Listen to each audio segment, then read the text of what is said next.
Good morning mga guys, dito tayo ngayon sa isla. Ayan, naglinis tayo. Ating sinunog yung mga tuyong dahon ng nyug dahil napaka dumi na po. Ayan yung aking bahay ng aswang. Ayan, so magigit din kasi 5 buwan kung naiwan ito dito, so walang naglilinis. So tambak yung mga nyug. Ayan o, marami akong kukuprasin guys. Ayan o, tambak yung nyug, mga naglaglaga na dahil hindi na asikaso. Ayan pa o, ito hanggang doon. Ayan guys, so sinilaban natin yung mga tuyong dahon.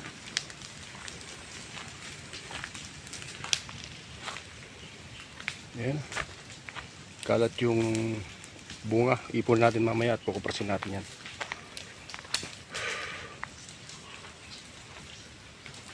So yan po yung ating mga sinigaan.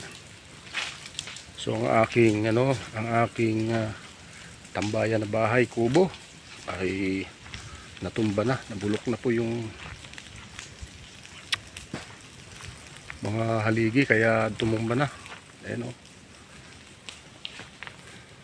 So ayan, ito po guys ang sitwasyon dito sa aking isla na kung saan ako nakatira. Ayan, mahigit 5 buwan kong naiwan po itong bahay, kaya ayan po yung itsura, marumi. So naglinis po tayo sa buong paligid. Atin pong sinunog, inipon natin yung mga dahong tuyo ng nyug at saka ating sinunog. Ayan po. So hanggang doon yan guys, ang laki ng lilinisin natin, medyo malaki pa. Ayan. So siguro kung may ipon ang nyug ay aabot ng 300 pieces pag naipon. Meron pa kasi ang akitin no? Dahil pang bunga sa taas. Yun pa. Yan po guys, nasira na yung aking bahay kubo. Yung dati po natin pinagpapahingahan yan pag tayo nagpupunta rito. Yan. So wala na. Pabaklasin pa natin yan guys. Ayan yung mga piece traps namin. Yung nagamit. So yan lang po guys ang aking kubo. Yan lang po guys ang aking buhay dito sa probinsya, sa isla. Naglilinis ng nyugan para bumunga ng ayos yung mga nyug, makapag-harvest, makapag-kopras. Ayan. Kunting pera lang po guys. Ayan ang mahalaga galing sa malinis na hanap buhay. Ayan, meron tayong mga papaya ron. May po mga bunga yung papaya, malaki. So kung paggulay lang atin, meron tayong mga gulay. May mga puso ng saging dito. Marami, nakita ko kanina. Ayan, so medyo nabawasan ang dumi sa paligid. Kasunod natin gagawin ito guys ay dadamuhan ko po. Dadamuhan ko po yung paligid. Gaya ng dati na malinis po ito.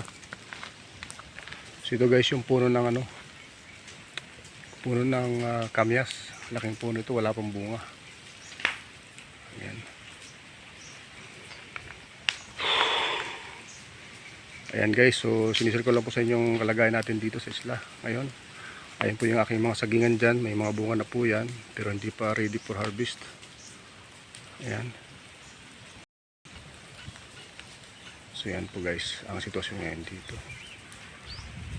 Yan po yung aking kubo. Hindi pa po tapos yan guys kasi nawalan lang talaga ng budget, naubusan. So kaya ganyan lang muna ang tsura nya. Pag nakakuha tayo siguro mapapais pa unti-unti. At hindi ka naman dyan guys mababasa kasi yero puro ang atipon nya. So thank you for watching guys.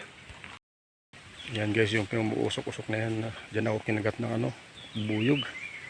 Namamagay yung aking mukha. Nakagat ako. Sakit. So yan guys yung ating sitwasyon dito. Talagang mahirap lang. Pero kailangan magtiis, ganun talaga ang buhay.